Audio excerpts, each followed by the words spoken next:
Salut à tous et bienvenue au Jardin de Luchan pour cette nouvelle vidéo. Et aujourd'hui dans cette vidéo je vous emmène au paradis. Ah ouais, carrément, on est comme ça au Jardin de Luchan.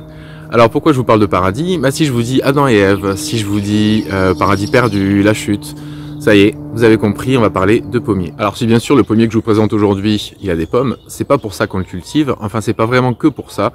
On va voir qu'il a plein d'autres atouts ornementaux. Bon, le mieux c'est que je vous emmène au jardin, on y va. Et voici donc cette petite merveille, Malus Perpetuus Everest. Alors c'est un pommier d'ornement qui a énormément de qualité, comme je vous le disais. Là on est fin mars, début avril, vous voyez la floraison est absolument superbe. Alors ça va commencer par des petits boutons qui vont être rose vif, qui petit à petit vont pâlir un petit peu. Et puis après par contre la fleur elle est d'un blanc pur et c'est une floraison très généreuse avec des bouquets d'une multitude de petites fleurs. Alors je vous parlais du paradis perdu, je vous parlais d'Adam et Ève. En effet, le nom latin du pommier c'est Malus, ça vient du latin malum qui fait référence justement au péché originel. Mais alors lui, il n'a absolument rien de mauvais, tout est bon. Déjà sa floraison, comme on le voit, donc les petits boutons rosés qui pâlissent et puis qui deviennent des bouquets, une multitude de bouquets de fleurs d'un blanc pur qui en plus quand elles sont éclairées par le soleil comme ça sont absolument fantastiques, qui sont excessivement appréciés par les butineurs, par les abeilles. C'est d'ailleurs le genre de pommier qu'on va installer dans un verger parce qu'il va favoriser la pollinisation des fruitiers, des autres pommiers qui eux produisent des pommes pour la consommation. Ce Malus Everest, c'est le résultat d'une hybridation entre deux autres Malus, Malus floribunda et Malus pumila. Alors on peut le considérer soit comme un grand arbuste, soit comme un petit arbre. Il va rester dans des dimensions modestes puisqu'il va monter à peu près entre 4 et 6 mètres. Parfois on peut lire qu'il peut monter jusqu'à 8 mètres, mais dans tous les cas ça reste quand même un arbuste ou un arbre à petit développement qui peut donc intégrer les jardins, même les petits jardins, les jardins de ville.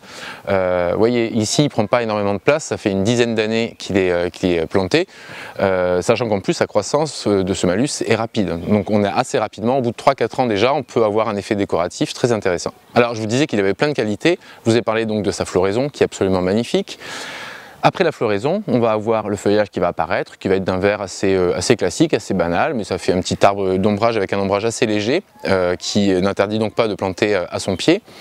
Et puis alors à l'automne, alors ça dépend des années, j'ai des années où il est devenu absolument superbe, d'autres où c'était un peu moins marqué, mais il est capable de prendre des teintes jaunes à orangées, le feuillage, qui rajoute encore une saison d'intérêt. Et comme si cette belle floraison et ce feuillage automnal ne suffisaient pas, on a encore un troisième atout. En effet, à l'automne, toutes ces fleurs, elles vont donner naissance à des petites pommes. Alors c'est des pommes qui sont à peu près de la taille d'une cerise, c'est pas des grosses pommes à croquer.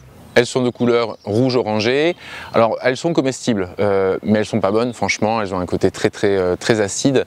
Les oiseaux, en revanche, les adorent, c'est donc une source de nourriture qu'ils apprécient énormément en hiver, d'autant plus que très souvent les pommes, ici on en voit encore, on a des pommes qui restent sur l'hiver, sur l'arbre une bonne partie de l'hiver et parfois même jusqu'au printemps suivant. Personnellement, j'ai jamais essayé, mais on peut également utiliser ces pommes pour en faire des gelées, des confitures et même un alcool de pommes.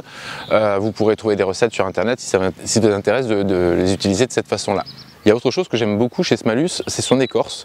Alors c'est pas trop réputé pour les écorces, ce genre de pommier, mais il a une écorce qui est un petit peu orangée, un peu ambrée, que je trouve vraiment très belle, en particulier en hiver, parce qu'en hiver on voit surtout les pommes rouges qui restent sur l'arbuste, juste les pommes directement sur le branchage nu, et puis cette écorce un peu ambrée, qui est franchement sympa. Pour le cultiver, c'est franchement pas très compliqué, il va apprécier tout sol profond, riche, qui va rester frais mais bien drainé. Il accepte les sols argileux, il accepte même les sols calcaires. Il est bien rustique, alors selon ce qu'on trouve comme données sur lui, on va trouver de -15 à -25, mais enfin en tout cas c'est un arbuste qui résiste vraiment bien au froid. Vous allez le placer plutôt au soleil pour avoir une belle floraison et une belle fructification. Les pommiers ornementaux sont aussi réputés pour être plus résistants aux maladies que les pommiers à fruits. Donc ça c'est quand même un avantage intéressant puisque on n'a pas besoin de les traiter de quelque façon que ce soit. Pour ce qui est de l'entretien, il n'y a pas grand chose à faire, vous pouvez le laisser pousser de façon libre, naturelle, voilà, il va faire un joli arbuste bien touffu. Moi ce que j'ai préféré faire ici c'est couper les branches basses et les branches qui venaient un petit peu trop autour du massif pour pouvoir circuler plus librement, pour pouvoir tondre sans risquer de casser ses branches. Et j'ai dégagé également le tronc parce que je voulais le planter à ses pieds. Alors ici, à ses pieds justement, moi j'ai mis des Stachys byzantina, c'est les oreilles d'ours, qui ont un feuillage très doux au toucher. Derrière, il y a une plante que je vous ai présentée récemment qui est le Cognacier du Japon Cameo avec une très jolie floraison saumonée. Et puis derrière, un Photinia Red Robin. L'ensemble est implanté sur un tout petit massif, mais ce tout petit massif en ce moment c'est un peu le centre d'intérêt de cette partie du jardin. Ce que je trouve vraiment c'est l'association de toutes ces couleurs en début du printemps, c'est gai, ça met de bonne humeur et c'est parfait pour commencer la saison. Donc en conclusion, je dirais que oui, on a été chassé du paradis, mais qu'il est tout à fait possible de recréer un vrai petit paradis chez soi en choisissant les bonnes plantes. Et ce Malus Everest, à mon avis, c'est un excellent choix pour se créer un petit coin vraiment sympa. A bientôt, ciao!